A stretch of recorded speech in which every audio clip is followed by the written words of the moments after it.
August 28, 1963. Imagine the scene. Over 250,000 people, a vast sea of humanity, gathered at the heart of the United States, Washington, D.C. They came from all corners of the nation, by bus, by train, by car, and on foot. This wasn't just a crowd, it was a powerful statement. The March on Washington for Jobs and Freedom was about to become one of the most pivotal moments in American history, and at its center, a speech that would echo for generations. We all know the famous words, "I have a dream." They've been quoted, celebrated, and taught in schools. But what do we really know about the day those words were spoken? What did it take to bring 250,000 people together for a peaceful protest in a time of intense racial division? This isn't just the story of a speech.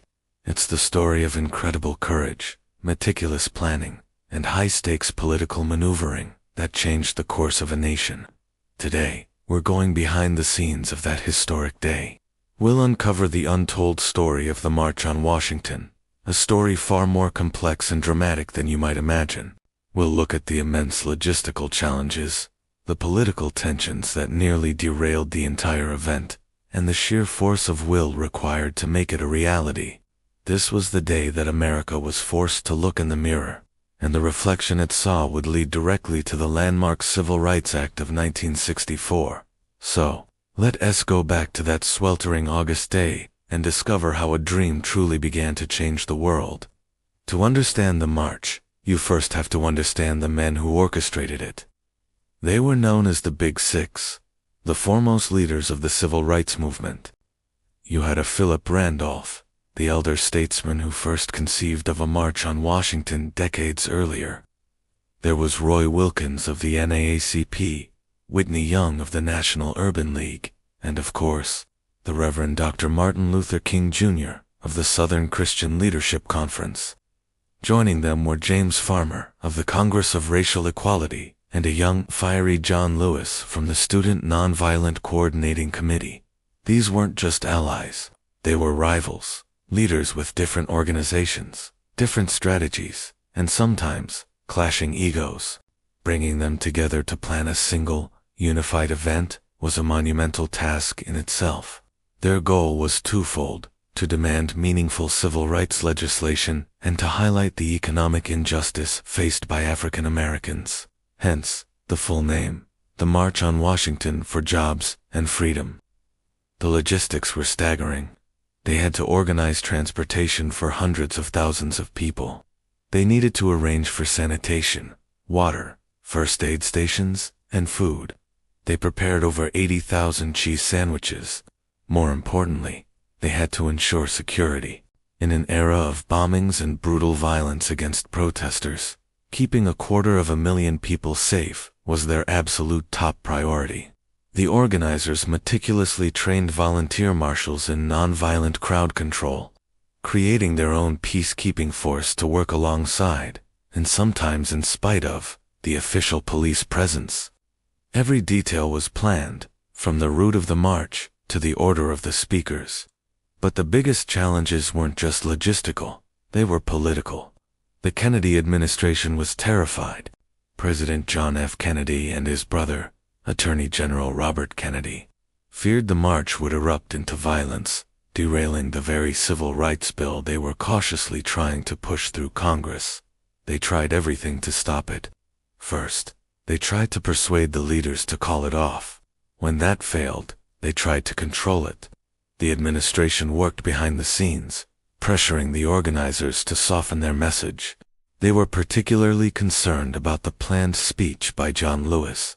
His original draft was incredibly militant, accusing the government of inaction, and declaring that they would march through the South, through the heart of Dixie, the way Sherman did, fearing it was too inflammatory.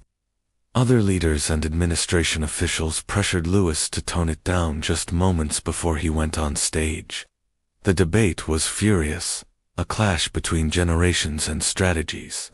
In the end, Lewis reluctantly agreed to changes, but the tension highlighted the deep divisions within the movement itself about just how patient they should be. The administration's attempts to manage the event showed how nervous the political establishment was. They didn't yet grasp the power of the moral force that was about to be unleashed. And then came the moment. The sun was high, the crowd was vast, and Dr. Martin Luther King Jr. stepped up to the podium. He was the last speaker of a long day. The crowd was tired but expectant. He began with his prepared text, a thoughtful but somewhat formal speech about the promissory note America had given its black citizens, a promise of freedom and equality that had come back marked insufficient funds. It was a powerful metaphor, but it wasn't soaring. Then, something incredible happened. According to witnesses, the gospel singer Mahalia Jackson, who was standing near the stage, shouted out to him, "Tell Em about the dream, Martin. Tell Em about the dream." At that moment, Dr. King pushed his prepared notes aside. He looked out at the sea of faces, and he began to preach. What followed was a masterpiece of oratory, a fusion of Baptist sermon and political vision. I have a dream that one day this nation will rise up and live out the true meaning of its creed. We hold these truths to be self-evident, that all men are created equal. He spoke of his 4 little children, living in a nation where they would not be judged by the color of their skin, but by the content of their character. Why was this so effective? First, it was the delivery. Dr. King's cadence, the rhythmic repetition, and the rising emotional power connected with the crowd on a visceral level. This wasn't just a political speech. It was a shared testimony. Second, it was the message. Instead of focusing only on grievances, he painted a powerful, positive vision of a future America. It was an inclusive dream, rooted in the core principles of the nation itself. He wasn't just speaking to the black people in the crowd.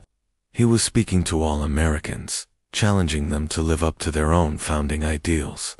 The speech transformed a protest into a moral crusade, and its message of hope and unity resonated far beyond the Lincoln Memorial, broadcast on television screens across the country and around the world. The impact was immediate and profound. The march was a stunning success. It was completely peaceful, defying all the fearful predictions. The sheer scale and discipline of the crowd were impossible for politicians to ignore. It demonstrated the immense public support for civil rights and gave President Kennedy the political capital he desperately needed. He met with the civil rights leaders at the White House that same day, and his commitment to the cause was visibly strengthened. The moral pressure created by the march was immense. It laid the groundwork for what would come next. Lawmakers who had been hesitant to support a strong civil rights bill now saw the tide of public opinion turning. The "I Have a Dream" speech, in particular, framed the issue not as a political debate, but as a moral imperative, though President Kennedy would be assassinated just a few months later. His successor, Lyndon B. Johnson, took up the cause with vigor, invoking Kennedy's memory to push the legislation through. The direct line from the March on Washington to the Civil Rights Act of 1964 is undeniable. That landmark act outlawed discrimination based on race, color, religion, sex, or national origin. It was a monumental victory. A year later, following more struggle and protest, the Voting Rights Act of 1965 was passed, securing the right to vote for millions of African Americans. The march had created an unstoppable momentum. The legacy of the March on Washington and the "I Have a Dream" speech extends far beyond those legislative victories. It became a global symbol for nonviolent resistance. Activists from the anti-apartheid movement in South Africa to the pro-democracy protests in Tiananmen Square and beyond have drawn inspiration from Dr. King's philosophy and the example of the march. It proved that ordinary people, united in a just cause, could challenge the powerful and bend the arc of history toward justice. It redefined the power of peaceful protest in the modern age.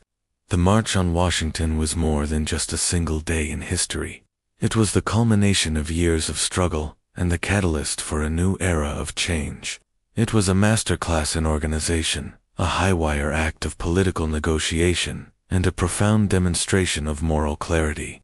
And at its heart was a speech that gave voice to a dream that continues to inspire us today. Dream of a world defined not by our differences, but by our shared humanity. Thank you so much for joining me on this deep dive.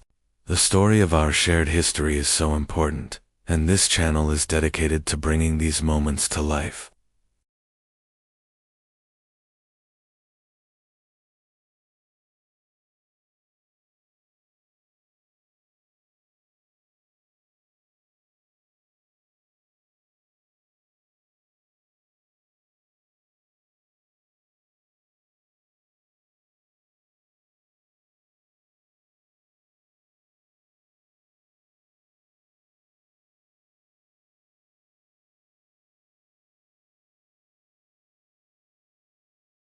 Thanks for watching.